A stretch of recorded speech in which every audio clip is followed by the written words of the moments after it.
It was 15 years ago that Amy and I got married. We dated for 3 years exclusively after our first date, when Amy was a sophomore in college. My name is Mark Butler. I was junior A when Amy and I met at a party. We were an instant item, inseparable till I graduated 2 years later. We were apart for Amy's senior year, as we had planned to get married after her graduation. About 6 months after we were married, we were at a party with several other couples our age. It was a barbecue with steaks on the grill and plenty to drink. As it got later in the evening, the crowd had whittled down to us, and 3 couples sitting around a fire pit drinking and talking. The topic of the celebrity hall pass came up. "What the hell is a celebrity hall pass?" I asked. Sadie, a little blonde on my left, spoke up. "A celebrity hall pass is just like it sounds. It is a game we play where you name the person you want to get a pass from your marital vows. You know, a celebrity you are allowed to have intimacy with." "So, this is just a game you guys play?" I asked. "Yes and no," Sadie said, patting her husband on the leg. "Yes, it is a game that we play, but Tom and I have made an agreement that we will give each other one hall pass. Doesn't have to be a celebrity." I was shocked. "For real? You mean you guys have a standing agreement that you can go have intimacy with someone else at any time?" Tom looked me straight in the eye and laughed. "That's right, buddy. It is a little more than that, but that is the basic agreement." He pointed to the other 2 couples. "They have the same agreement. We all agreed the same night. Katie, you've used your hall pass, right?" Katie put her head down. "Tom, you don't need to tell the world. Yes, I was at a conference and I was working with this cute guy whose wife had just died in a car accident. I called Carl and told him I was going to use my hall pass to help the guy." Amy had been quiet but moved closer to me, holding my hand. "Carl, you were okay with Katie having intimacy with another man?" "Oh yeah, I'm fine with it.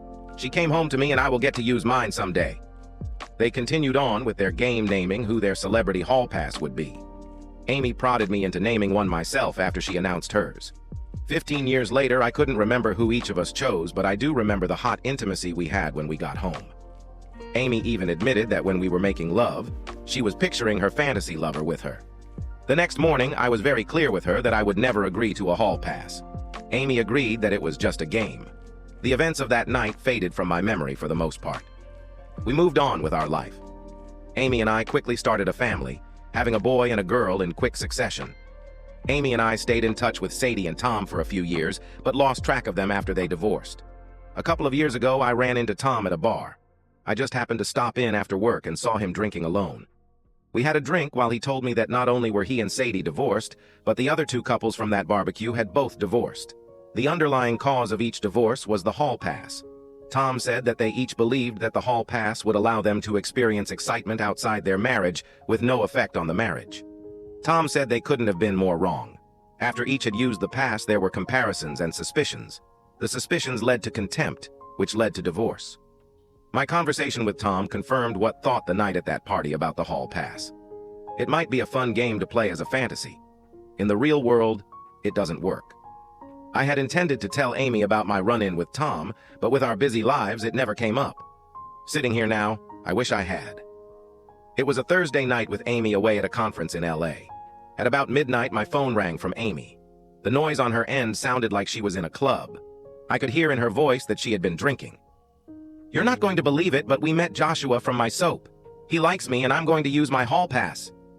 The noise on her end got louder. "What did you say? Did you say something about using your pass?" "Yeah, honey. I knew you would understand. See you Saturday." "What? What the hell are you saying? Can you hear me, Amy?" The call had ended. I quickly tried to call her back, but her phone went right to voicemail. I left her several messages telling her not to do anything stupid. I sent her several texts that there would be consequences if broke our wedding vows. After hearing nothing from Amy all night, I tried several times in the morning with still no results. Friday was a horrible day, not knowing what was going on with my wife in LA. I took the kids to my parents' house after work. After dropping them off, I headed to Jack's house. Jack's wife, Jenny, went on the same trip with my wife. They worked together and were good friends. Jack met me at the door, surprised to see me. "Hi, Jack. I need your help. I can't get a hold of Amy. When she called me last night, she sounded strange. Can you call Jenny to see if she knows anything?" "Sure, Mark. I'll call Jenny and tell her you here are looking for Amy." "No, don't tell her I'm here. I'm afraid that Amy will have asked her to cover for her. Would you mind just calling her and bringing up Amy in the conversation and letting me listen without her knowing?" "Sure, buddy. They should be just getting out of the classes right about now." I don't know what possessed me to do it.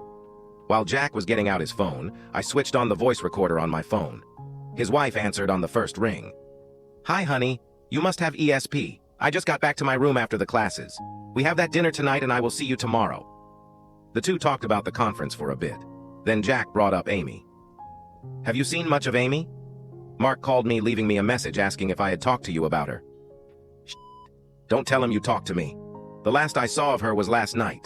We were all drinking when this hot soap star came up to our table. Amy got his autograph and they danced a few times. We were sitting at the table when Amy said something about her and Mark having a hall pass agreement. The soap star quickly jumped in, volunteering to be her passmate. I tried to talk her out of it, but she said it was a once-in-a-lifetime opportunity. Amy whispered in my ear that she was going to let the guy have intimacy with her. Next thing I knew, she was arm in arm with the guy walking out of the club. I haven't seen her since. God, don't tell Mark." Jack ended the call looking at me. "Sorry, brother. Do you guys have an agreement about a hall pass?" "No, we played a game called Celebrity Hall Pass years ago, but afterward I told her in no uncertain terms that I would never agree to such a thing." "What are you going to do?" he asked. "I don't know, but it won't be good." On my way home, I stopped by my parents' house and asked Mom to keep the kids for the weekend. She could tell something was wrong, but I didn't tell her what. Back at the house, I tried a few more times calling and texting Amy with no results. I assumed she had turned her phone off so as not to be bothered while she's sleeping with her soap star. Amy's flight would get her in by mid-afternoon. Jenny had gotten a ride from Amy, so I asked Jack to text me when Amy dropped her off. I set up our video camera on a shelf in the living room where I would confront her. I wanted everything she said recorded. At 4 o'clock, the text from Jack came in. I would have about 20 minutes. I slipped the remote for the camera under my leg and waited for my wife to come home. I nearly jumped out of my seat when the garage door rumbled. Hitting the record button on the remote, I tried to be as calm as I could. Amy bounded in from the kitchen with her bag in tow. "Oh my God, what a crazy trip," she said with excitement. "Yeah, I bet. I have been trying to call you. My phone got broken, I dropped it and it just shattered." As calm as I could, I brought up her call to me late Thursday night. "The last time I talked to you, I couldn't exactly hear you well. It sounded like you met up with a soap star and were using your pass." "Yeah, we were at a club and Joshua Morrow came over to our table. You know the star on my soap. We danced a few times and we got to talking about our hall pass agreement. Damn, he is so hot. He said he wanted me to use my pass on him. That's why I called you. He's had all the hot actresses and he wanted me, can you believe it? He took me to his house and well, you probably don't want the details." No. Tell me how he was intimate with my wife using his actor charm that has been with hundreds of other women." Amy still had no sense that I was angry. "Oh yes, he was experienced. He knows his way around a woman's body. He said he took one of those pills. Damn, you are going to have to try one. He lasted forever. Damn, he was good. Those stories you hear about these stars being good at intimacy are true." Amy was just giddy telling her story. Finally, she noticed the anger on my face.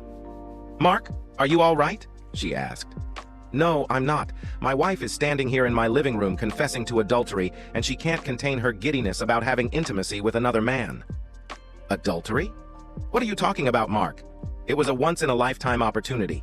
Joshua was my hall pass. I thought you would be happy I got to live out a dream fantasy." "A dream fantasy? Is that what you are calling it? I'm supposed to be happy you broke our wedding vows?" "I didn't break our wedding vows. I took a weekend off to live out a fantasy. It was like what our friends did. I just used my hall pass." Amy's face was starting to show concern. "No, Amy, that was just a game, and I was very clear that it was just a game. I told you I would never violate our marriage vows and would not stand for you doing the same. If you had the chance to be with a celebrity, I would be all for it. I don't understand why you can't just be happy I had an experience I will never forget," she replied. "Don't worry, I will never forget either. I'm sure the family that you forgot about will never forget either." I walked over to Amy, grabbing her hand. I pulled her wedding ring off her finger. "Did you make love to him with your wedding ring on still on your finger?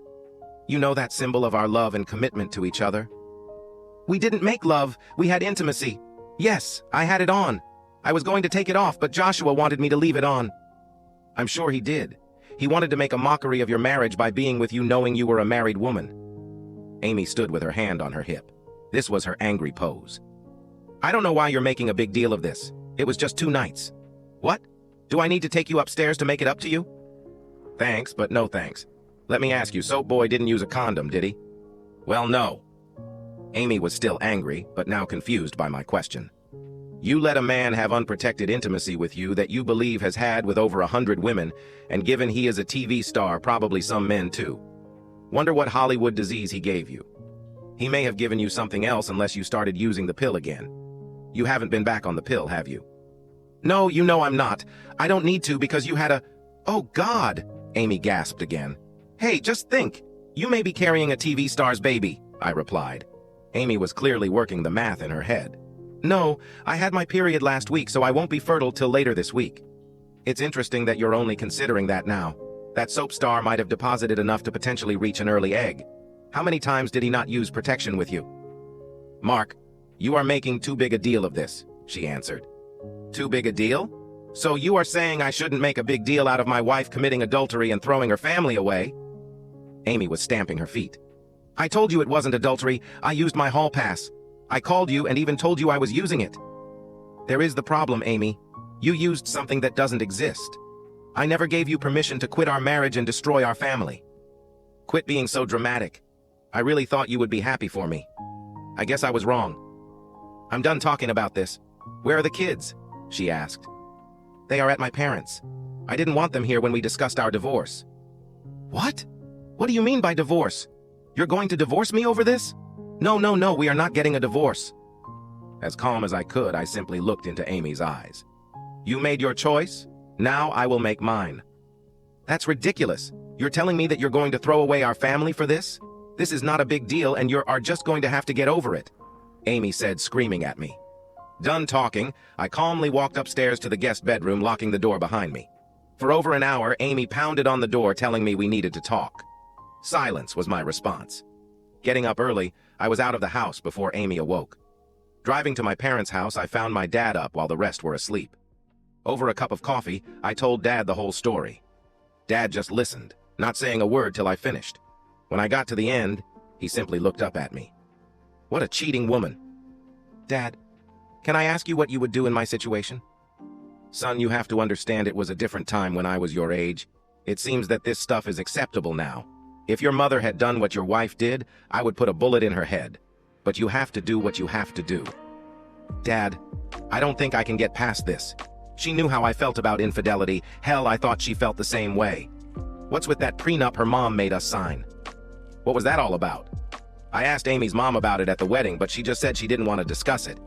She said she had her reasons, Dad replied. Amy told me her mom caught Amy's dad cheating several times and wanted protection for her daughter. It seems Amy has forgotten all about that. My dad laughed. I'm sure you're going to remind her of it. Oh yeah, but not at first. I want to see what she does from here. She kept saying it was no big deal and I just needed to get over it. Dad, I truly don't believe she is sorry she did it or that she did anything wrong. It wasn't till after 10 that my phone started blowing up. Amy was calling and texting wanting to know where I was.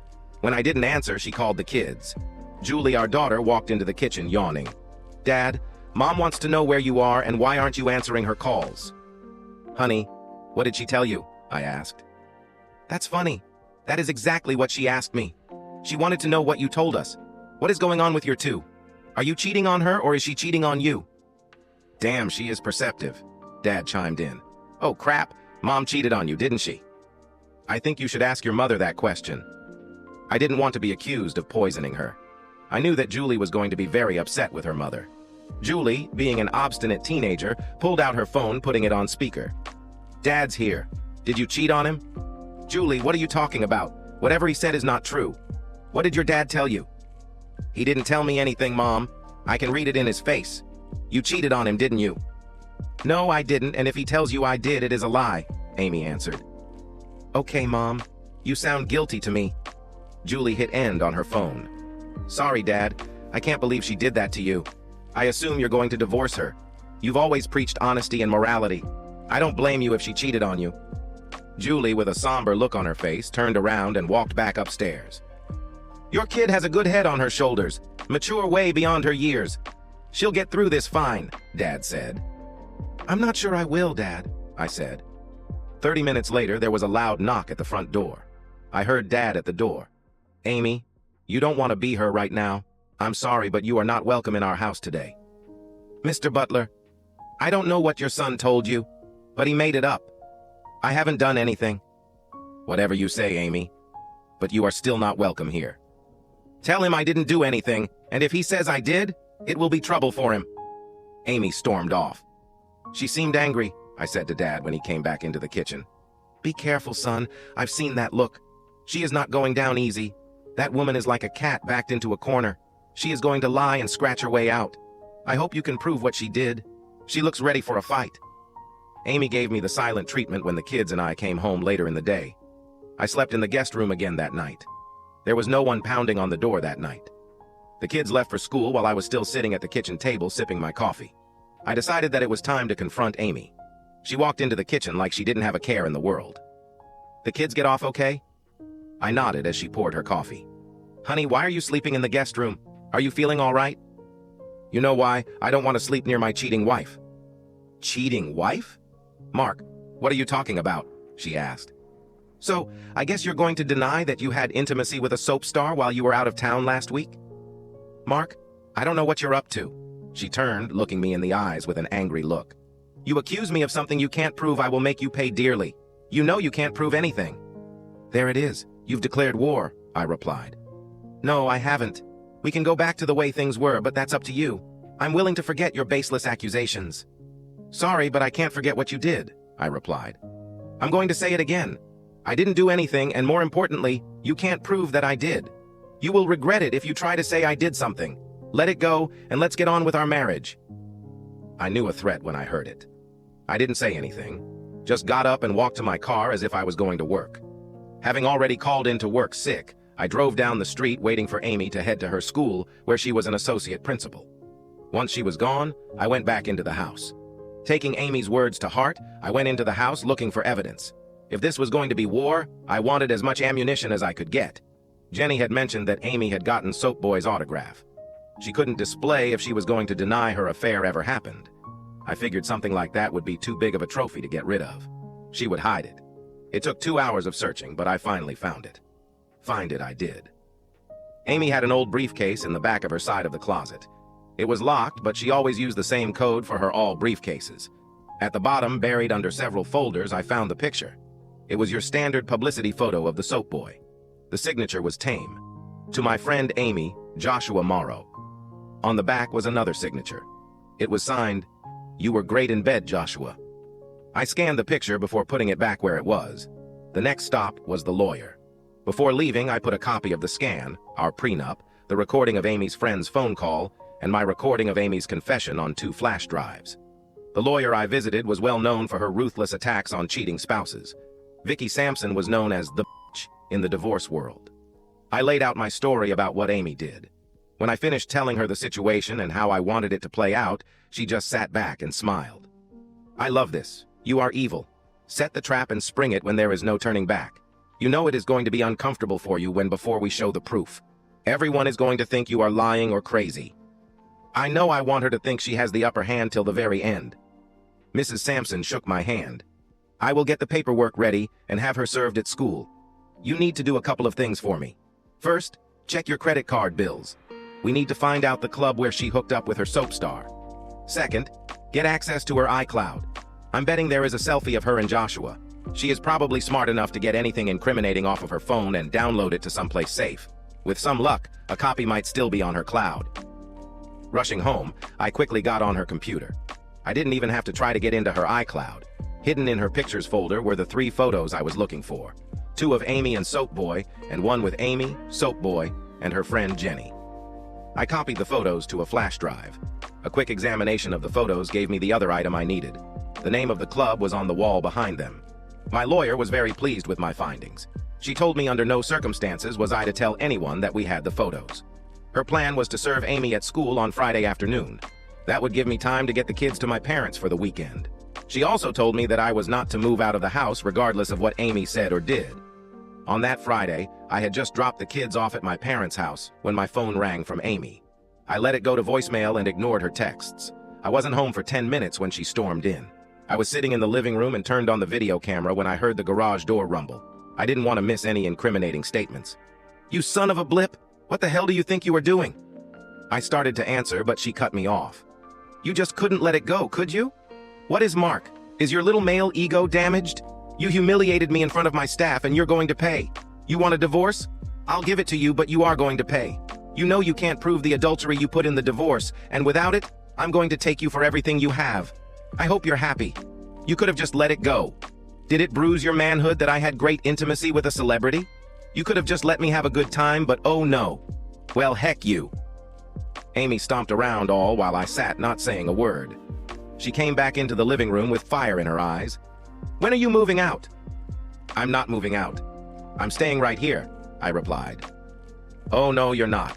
You want a divorce, you have to move out. She looked at me for a few moments, expecting me to get up, but I just sat there smiling.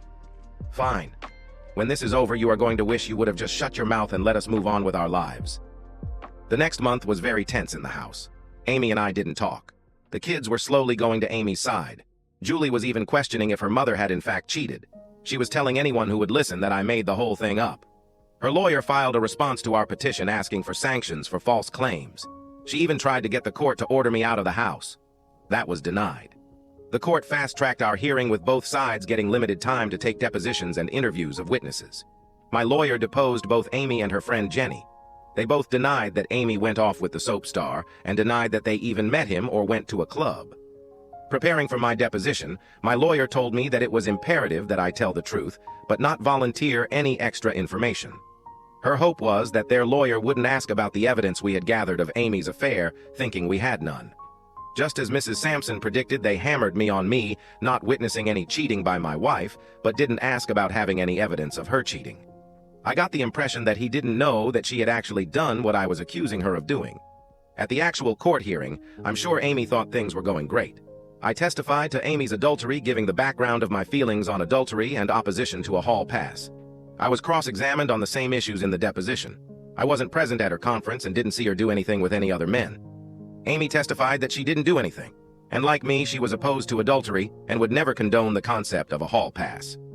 Amy's lawyer put Jenny on the stand to testify that the encounter with the soap star didn't take place. I looked over to her husband Jack, who was in the courtroom while she testified. He lowered his head to avoid my eyes. Jenny started to squirm when my lawyer questioned her about calling Jack and telling him that Amy left with the soap star. Obviously nervous now, she stuck to the story, saying it didn't happen. When Jenny sat down, both Amy and her lawyer had smug looks on their faces as the lawyer announced they had no further evidence. Amy's lawyer got up and started to argue that they wanted sanctions for our false claims. The judge started to admonish my lawyer for not proving the claims we put forth. With a smile on her face, Mrs. Sampson stood up. "Excuse me, Judge, we have rebuttal evidence." Amy's lawyer snapped. "I object. We haven't been notified of rebuttal evidence." "We have no duty to disclose rebuttal evidence. If their witnesses told the truth, there would be no need for rebuttal evidence." The judge smiled and told Mrs. Sampson to proceed. Mrs. Sampson called her investigator to the stand. "Judge, before we proceed, we are conceding that Mrs. Butler did not have intimacy with Joshua Morrow." I couldn't believe what I was hearing, but Mrs. Sampson gave me a look to shut up and wait. The lawyer put on her investigator, who testified that Joshua Morrow was in Europe the week of Amy's conference. Amy's lawyer shot up. "With this admission that my client didn't commit adultery, we are demanding we stop this farce and have the court issue sanctions on Mr. Becker." Mrs. Sampson, with a big grin on her face, "No, we are not saying she didn't commit adultery. We are just saying it was not with Joshua Morrow." Jenny was recalled to the stand. My lawyer asked her again if she was with Amy at the conference and if they had met who they thought was Joshua Morrow. She again denied it. Jenny was again asked if she had made a call to her husband, telling him that Amy left with a man, not her husband. Even after being reminded she was under oath, Jenny denied she made the call. I turned to look at her husband, who mouthed, "I'm sorry." I mouthed back, "No, you will be." My lawyer hit play on the recording of Jenny's call. Amy's lawyer shot up, objecting to the recording. "Judge, my client was an invited guest in the witness home and allowed to listen in on the call." The judge told the lawyer to sit down and asked Jenny if that was in fact her voice. She had no choice but to admit that it was. I was starting to feel vindicated when there was finally evidence that I was telling the truth. Amy was recalled to the stand. Amy again denied that when she came home from her trip, she admitted having intimacy with another man. She let out a loud gasp when the video of her graphic description of her intimacy with Joshua Morrow was played. Amy was in tears when the selfies and the signed publicity picture were put into evidence. As Amy walked from the witness stand, the judge interrupted. "Counsel, I'm confused. You said that Mrs. Butler did not have intimacy with Joshua Morrow, but you've just presented evidence that she did. Mrs. Sampson recalled her investigator. Judge, our evidence proves that Mrs. Butler committed adultery, but just not with who she thought. The investigator put up surveillance photos from the club. Several pictures showed Amy and the man she left the club with. As indicated in the photos, this is not Joshua Morrow. He is a lookalike who likes to pick up married women. He is a known con man who had been diagnosed with several STDs. I just had to look over at Amy at that point. The look of shock on her face was priceless. After a short recess, the judge returned to the bench. He gave a long speech about honesty and faithfulness. The judge ruled that Amy had committed adultery as spelled out in the prenup. He ruled in my favor, upholding the prenup. The judge lectured Amy that even if there hadn't been a prenup, he would have awarded me custody of the kids. On the record, he found Amy to be an unfit mother for her extensive attempts at deception. With tears in her eyes, Amy turned from the counsel table to leave. The judge bellowed from the bench. Mrs. Butler, stay put, we're not done yet. The judge summoned Jenny to the bench to join Amy. You both raised your right hand and swore to tell the truth in my courtroom. That oath is sacred in this building. He looked right at Jenny. I don't care if you have some misguided belief that you were helping your friend. Lying is lying in this courtroom. If this had been a criminal case, you both would be in jail right now. I'm finding that you both committed perjury, and I'm holding you both in contempt of court. The judge fined them both the maximum penalty of $5,000. Amy's bad day got worse when she walked out of the courthouse to a local news team putting a camera in her face. I found out later that my lawyer tipped them off. Mrs. Butler, do you have a comment on throwing away your family for a one-night stand with a fake TV star? The reporter's question was the straw that broke Amy's back. Amy let out a blood-curdling scream and then attacked the reporter. It was a blur of hands and feet as Amy struck at the reporter. Amy had her on the ground, pulling her by the hair when a deputy deployed his taser. The cameraman caught the entire episode on video. Amy was on all the national news outlets that night. Sadly, Amy didn't get to see her finest moment. She was locked up in the county jail, where she would stay for the next 6 months. No, I didn't have a beautiful blonde lined up to take Amy's place. I was too busy raising 2 kids as a now single parent. And no, I didn't reunite with Amy when she got out of jail, even though she tried. My mother felt sorry for her and asked me to give her another chance. She had lost her career and became the subject of ridicule throughout the town. After 3 months of Amy calling and texting me, I agreed to meet with her at her mom's home. Silently, I sat and listened to Amy tell me how much she loved and missed me. She missed being part of our family. As a result of her arrest and conviction of assault, she was only allowed limited supervised visits with the kids. Amy said she was so sorry for lying about her hookup, as she called it, and was so embarrassed that it turned out she was conned by a fake. She finished by pleading with me to take her back, that she would be the best wife ever. I stood up and took a deep breath. Amy, that was an impassioned speech. I believe you mean every word. You apologized for lying. You said you missed our family. You said you love me. I believe you. I really do. It is what you didn't say that is most telling. You've never said you were sorry or even shown any regret for breaking our wedding vows. I think you were sorry that it turned out you didn't have your dream guy. I still don't believe you are sorry that you were cheating on me, or even that it was cheating. The answer to your question is no, and hell no. I will not take you back now or ever. I want you to stop contacting me, period. If you don't, I will renew the restraining order I was granted when you were arrested. Amy stood up crying. I'm sorry. I'm sorry I enjoyed it. Is that what you wanted to hear? Amy, we're done. Go live your life. It will not be with me. I turned and walked out the door with Amy screaming at me with her mom holding her back. And so, we've reached the end of today's story. Was it what you expected, or did it take a twist you didn't see coming? I'm curious to hear your thoughts. Share them in the comments below, and let's get a conversation going. If this story kept you hooked, make sure to hit that like button. And if you're new here or just haven't subscribed yet, now's the perfect time to join our community. I bring you fresh, captivating stories every day, so click that subscribe button and turn on notifications so you never miss out. Thanks for watching, and I'll see you in the next one.